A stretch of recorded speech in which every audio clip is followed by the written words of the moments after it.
Hey, Freako, man, let's get straight to the biz. What's howling? It's your 90D Rico the Freako, and we here with another one.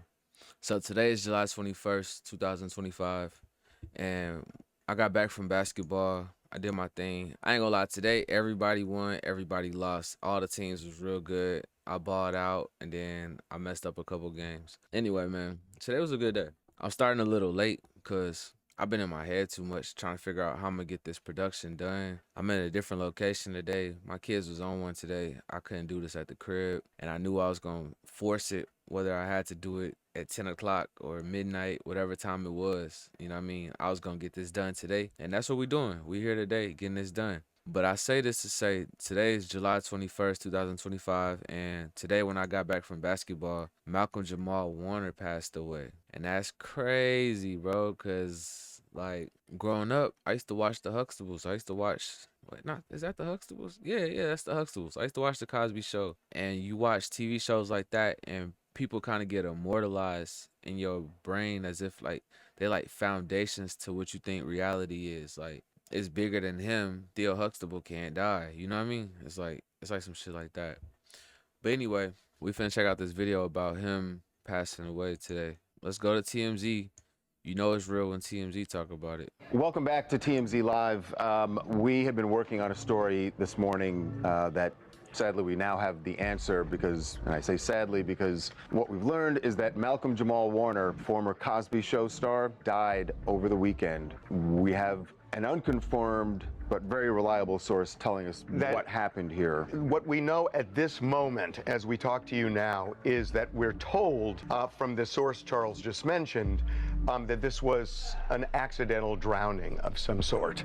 And so you know, I mean, that's one of the reasons there's been commotion this morning. And we've been working on it. We confirmed the death.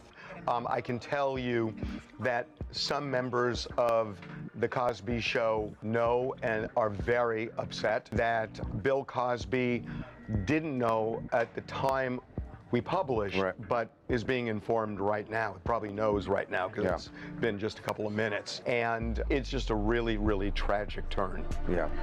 And he had been, obviously had been, even after the Cosby Show, working very steadily. He actually has a podcast that he does now. And in fact, the latest episode just dropped a few days ago. So we had been told by one source, and again, we are still working to confirm every detail here, but by one source that he was on vacation at the time. So this was not apparently something that happened at his home. But we are going to try to get more information. Obviously, we will update you, especially throughout the show. Yeah, if we get more by the end of the show, we will tell you. Yeah. Celeste from New York. He was our first love. He was vulnerable. Hey, that's my job, lady. She's doing my job. He was our first love. He felt like a brother. Honestly, that's real sad. And when I first saw it, I wanted to be like immediate reaction, like jump on the stream and react to it immediately. But I don't know, bro. I've always been weird about death. I've always been like, I process it my own way. Like I always process death my own way. And it's tragic because I remember this dude like so well. What is this? Listen, this movie, do you remember the impact that it had? It's a cult classic, but when it came out. Even as I'm walking down this carpet, I'm remembering Carl Weathers, and I'm like, but he'll be here in spirit, and I can't wait to see the finished product. The Cosby Show impact. I mean, Malcolm and I were industry peers. I mean, really, I can't even say that. Like, I grew up looking up to him. He was ahead of me in the game. I'm kind of waiting for more details to come out because it was just a very disturbing report, just accidentally this. But I don't know. You kind of caught me at a loss for words and kind of reflecting on my own memories. Malcolm was like the first former child actor that my mother even let me go out with late at night past 11 p.m.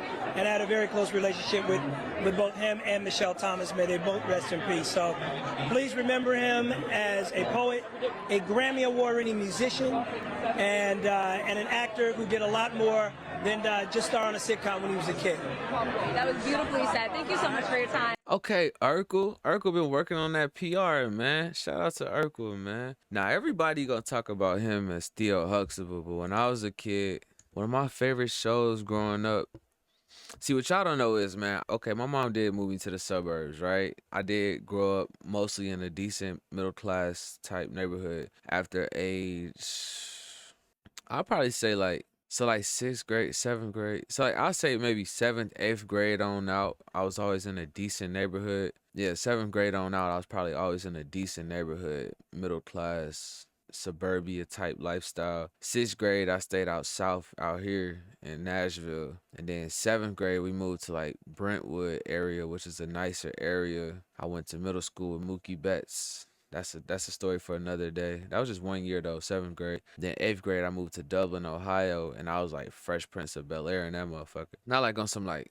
Uncle Phil type shit. I was just like one of the only brown skin like kids in the area, and then I wasn't from that area. Most of the kids in Dublin grew up in Dublin, so they known each other since like elementary school, and I was a new kid from like a whole different part of the country. My point is, I ain't always have cable, and growing up, I was a latchkey kid. Before my little brother came around, I was the only child, and I was a latchkey kid. When I would come home, I'd be watching shows like Malcolm and Eddie. I'll be watching Malcolm and Eddie, man. Malcolm and Eddie was hilarious to me. It's an eclectic funny bone. They just won't leave you alone while you're sitting inside your home.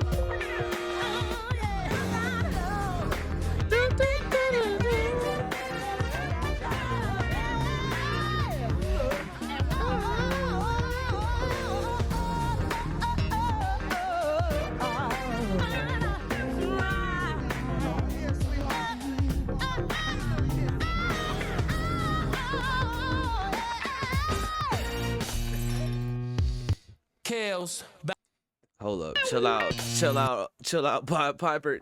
Try to infiltrate my shit, bro. The internet is fast, bro. They already got reactions. Okay, that's all at Happy Gilmore. That's why. That makes sense. Yeah, Malcolm Jamal Warner was legendary to me, and besides my dad, he was one of the first dudes I seen with locks. So when I first got my locks, I felt like a connection to him. I remember his voice. I remember how he used to pronunciate or enunciate his words clearly, and he had a deep voice. I don't know. I used to look up to dude. Worked on you. Damn. Yeah, I can't believe dude died. R.I.P. to Malcolm. Malcolm and Eddie was one of my favorite shows. Theo is legendary. What else I want to see? I saw he did something with Melissa Ford.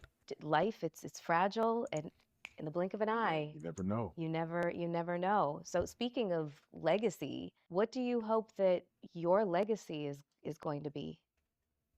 It's a tough question, huh? Yeah, especially Kids help with the legacy as, question, right? yeah, I Mhm. mean, and because I'm 54, I think about that a lot. Mhm. So it's interesting. I remember my mother said to me one time that Mr. Cosby gave you immortality, But Facts. I That is very just said true. right? I just said that, bro. Like I just said that. That's crazy. Mhm. So I know on one lane there's legacy there, but also because my life, those former years were always about life beyond Cosby, Mhm. right? So I feel like, okay, there's that legacy there, but then because I've had this full life, after that show, there's another lane of legacy that I get to leave, and I'm still working through that. There is part of me that I will be able to leave this earth, knowing and people knowing that I was a good person. Mhm.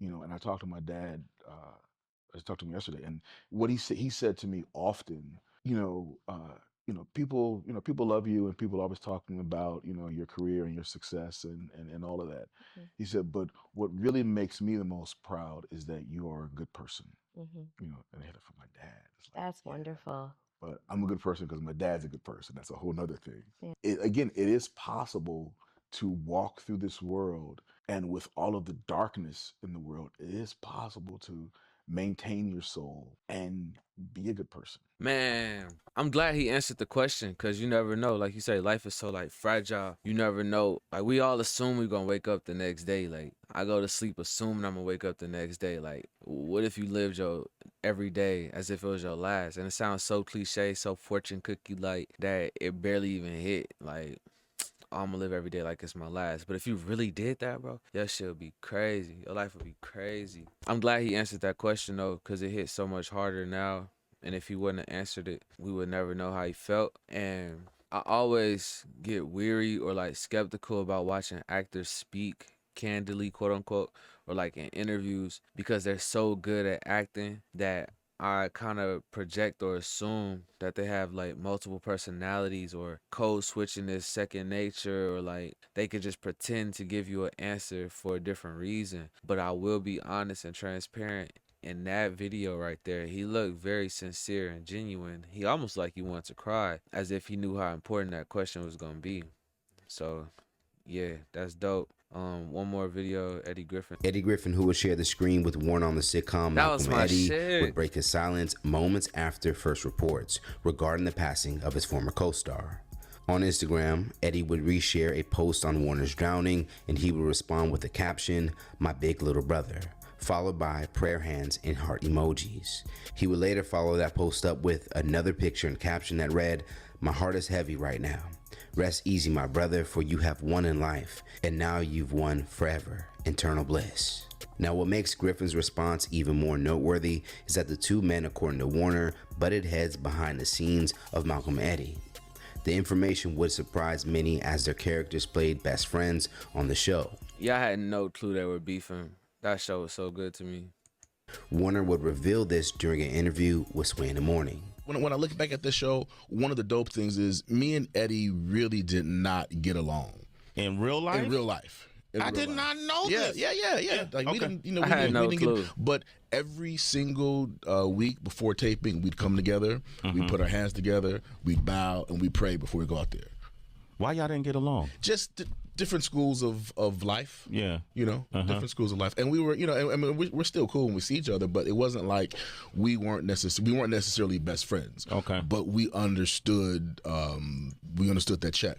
Yeah. And we understood that you can, work together and still have respect, but don't necessarily have to, love each other. Man, this kind of remind me when I found out Kobe and Shaq wasn't cool, man. I don't even like hearing this right now, but I'm gonna stick it through and finish this little clip. I ain't gonna hold you. Making dough. According to him, a large part of Warner's issue was that he would transition from what the Cosby Show stood for to later appear on UPM, where he felt black stereotypes were being pushed.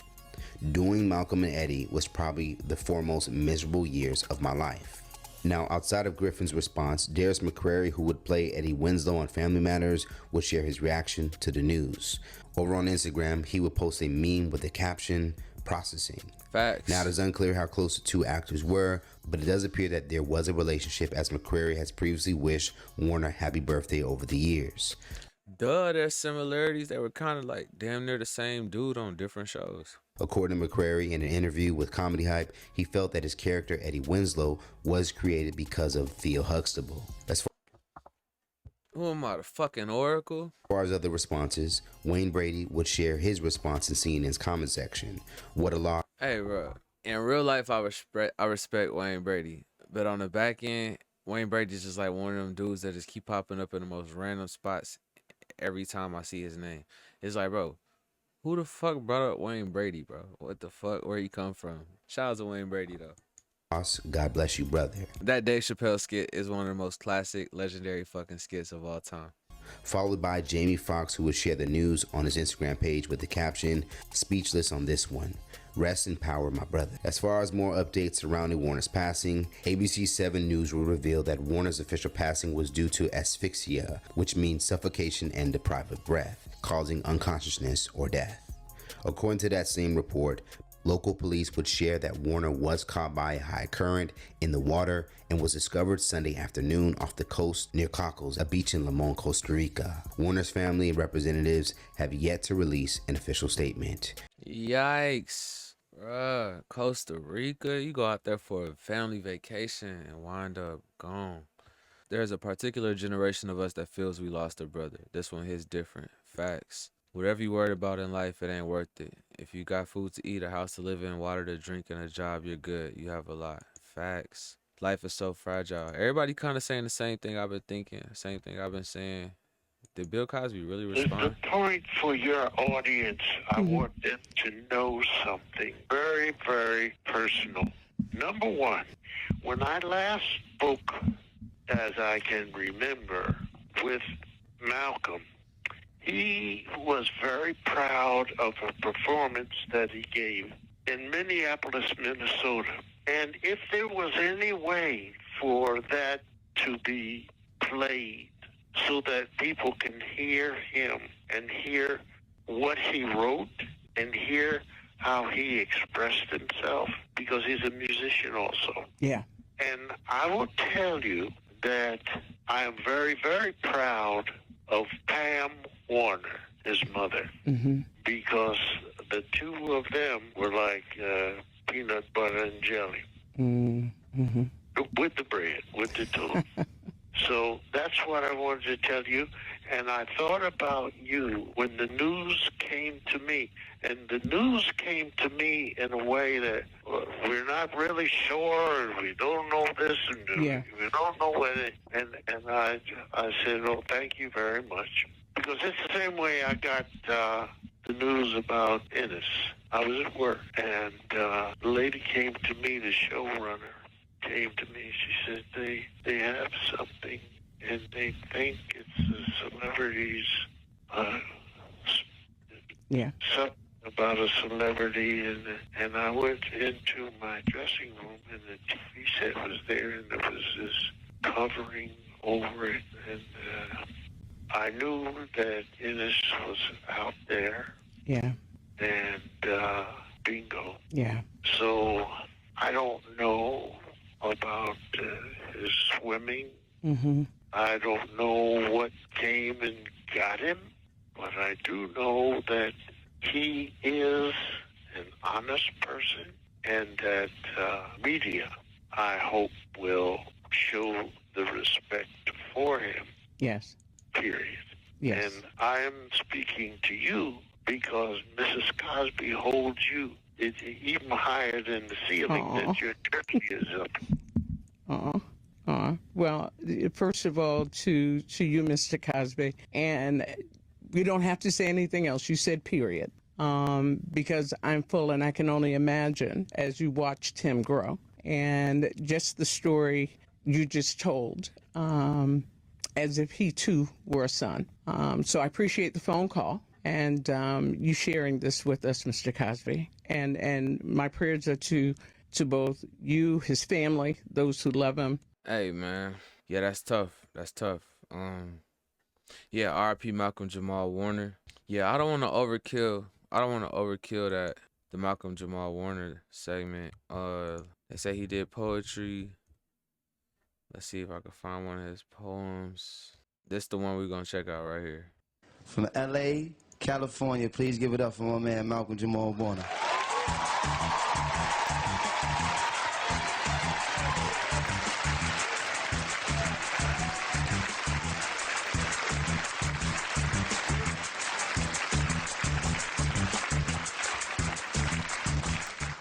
I love my woman. I love my woman because she excites me. She excites me like the charge a child gets from an ice cream cone. She excites me like a youngster who so yearns to be grown. She excites me. Am I too old to sometimes simply lose control?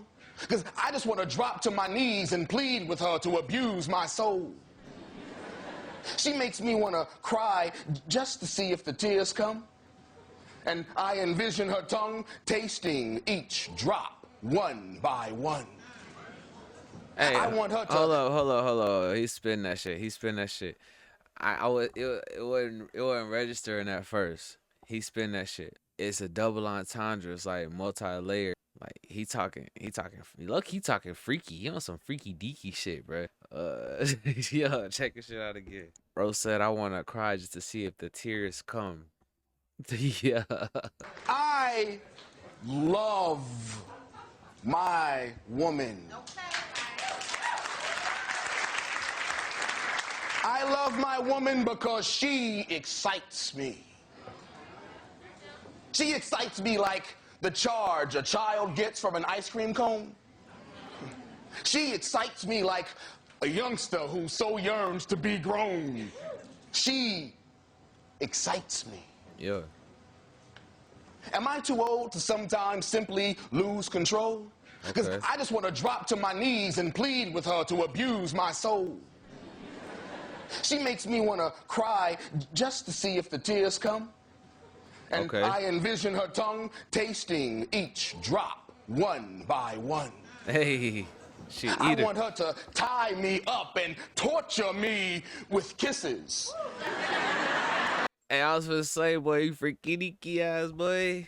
Because this is the first time I want to get as good as I give. I want to convulse. I want to shudder. I want to scream out her name and do all the things a man's not supposed to do to keep his cool. She makes me want to get high and meditate so I can prolong the spiritual and mental state I'm in when I'm in her.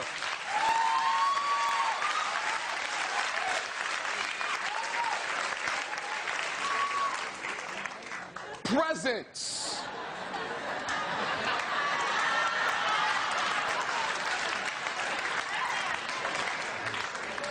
Pleasantries abound when I imagine worshiping her womb. Because in full bloom, she gives me life. I want her beneath me. I want her behind me. I want to feel her breath in my ear to remind me to inhale her full sexuality. Because the reality of this bliss is this road may not be mine forever. So I do whatever I can do to get through to her and let her know that I am enjoying her time immensely. I'm Malcolm Jamal Warner. Thank you.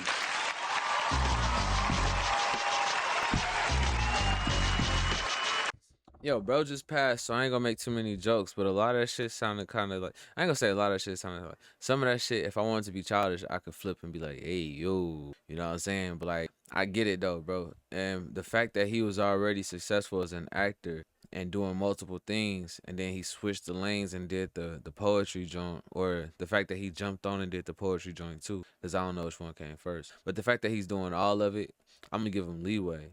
But as like a lyricist or a poet type shit, he could have even got more in depth and like he could have went harder. I think because he's playing on his reputation as who he's known as an actor, he's trying to keep it clean and just like, you know what I mean, dibble and dabble with the adult shit. Like the he has like a clean image.